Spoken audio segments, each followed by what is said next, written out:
pendant ce temps, la Guinée tient pour la première fois son Académie des sciences. Oui, elle a été lancée hier par le Premier ministre chef du gouvernement. On parle de l'Académie des sciences de Guinée, l'ASG, qui est en réalité qui a présenté en tout cas comme étant le forum le plus élevé qui est déjà apolitique, donc qui est orienté vers la science et le développement, qui sera une force de proposition, une force de réflexion même aux autorités et même une force comme je l'ai dit tantôt, de proposition même au secteur privé en termes de réponse aux préoccupations du développement de la Guinée.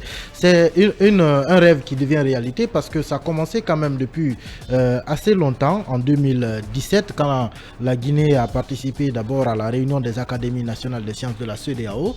C'était à Abuja au Nigeria. La Guinée y était en tant que pays observateur. Et après, le pays, quand il est rentré, il a commencé à travailler donc sur la mise en place de sa propre académie des sciences. Jusqu'en 2019, on a eu une assemblée générale constitutive.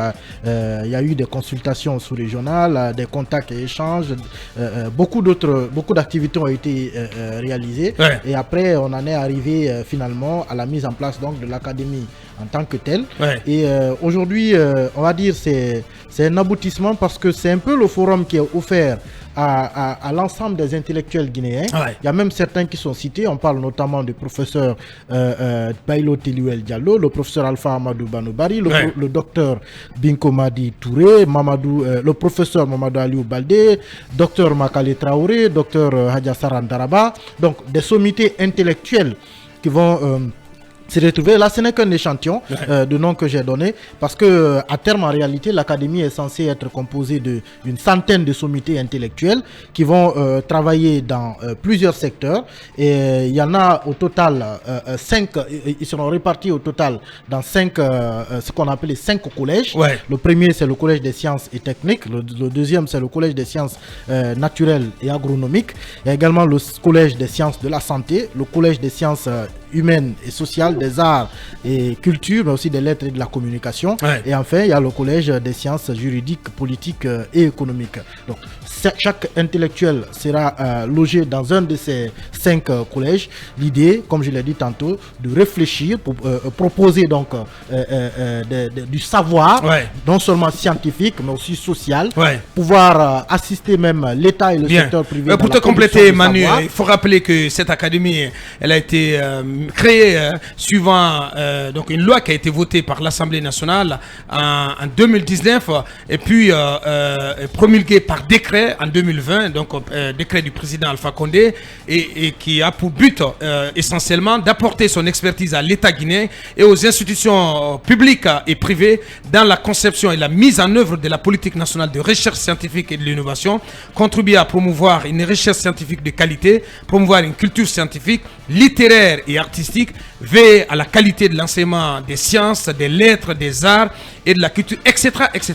C'est vraiment une très belle initiative. Beaucoup de pays avaient déjà cette institution. La Guinée fait partie, en tout cas, de la queue de peloton de la CEDEAO. Mais c'est tant mieux, il n'est jamais tard pour bien faire.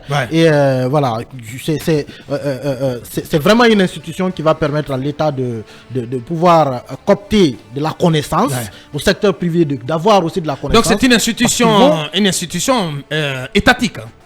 Non, pas étatique. Elle est scientifique. Ce sont des personnes de savoir. Mais soutenues par l'État. Il faut que toutes les institutions doivent être, en tout cas de ce genre. Toutes les institutions. Il y a une loi votée à l'Assemblée et qui a été promulguée par décret. Je suis d'accord avec vous, mais j'ajoute que toutes les institutions de ce type, au vu de leur importance, doivent être soutenues par l'État. Parce qu'on apprend déjà qu'une subvention de 4 milliards a déjà été débloquée. Voilà. Parce que l'académie s'est déjà installée avec tout le confort qui va avec. Justement, on a vu les photos très confortables des locaux. Pour une fois, en tout cas, on va sortir du pilotage à vue. Et on va aller dans la réflexion. Dans la production intellectuelle. Voilà, la production intellectuelle. C'est important. Et ça va offrir de la place à toutes les personnes aujourd'hui. J'ai pensé notamment à Dr Diaka, l'actuel ministre de l'enseignement supérieur. Et pourquoi pas également le professeur Djenab, qui sont des dames. À des sommités intellectuelles comme Khalifa Gassama Gabi, qui peuvent y trouver toutes leurs places. Bien sûr. Voilà, c'est là où désormais les gens d'idées, de connaissances, d'intelligence doivent se retrouver. se retrouver, voilà, pour apporter toutes leurs contributions intellectuelles et scientifiques au pays. Oui, Mamadou Dian. On a besoin parce que pour bien gouverner, ce sont les intellectuels qui servent de référence aux politiques. Ouais. Quand vous prenez les grands pays qui nous servent des modèles, les présidents, c'est pas du pilotage à vue comme vous avez eu à le dire. Ouais. Ils se servent des grands travaux des scientifiques, des philosophes. Même la Russie de Poutine.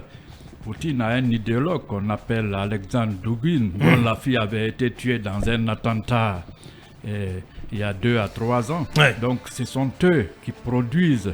Et les Hitler et consorts, même s'ils furent des damnés, des démons, Ouais. ils se référaient à des intellectuels qui faisaient de la production. Mais chez nous, tout est politisé. Même les scientifiques sur lesquels on devait compter, ils ne sont pas écoutés. Ouais. Quand ils viennent, ils font les bénis oui-oui. Donc je crois que c'est à encourager Dr Makale, qui est déjà une référence sur le plan universitaire, ainsi de suite. Toutes ces sommités vont nous aider. Les professeurs Silla. Voilà, ce sont des gens qui ont eu la chance. Il y a tellement de grands intellectuels qui peuvent se retrouver là. Qui ont eu la chance que le pays a soutenu. La plupart ont bénéficié de bourses, contrairement à nous autres qui n'avons pas beaucoup étudié, qui cherchons le savoir. Donc à eux de nous dire, de servir de lumière à nos dirigeants pour qu'on sorte de cette merde. Parce que quand vous voyez les présidents qui se sont succédés, Alpha Condé, certes, a fait Sciences Po et ainsi de suite, mais lui-même, il s'est retrouvé là sous l'emprise de votre système. De notre système. Voilà. Alors qu'il faut dépolitiser. Voilà, il y a une nécessité de dépolitiser ce pays. C'est important. N'importe qui ne doit pas... Si vous remarquez même, même dans les médias, les sujets qui ne sont pas politiques, ça ne marche pas. Mais ça ne marche pas. Ça n'intéresse pas les Guinéens. Mais c'est assez curieux ce qui se passe dans ce pays. Allez, on va, puisque c'est ce qui intéresse tout le monde, allez, on va ouvrir notre chapitre politique.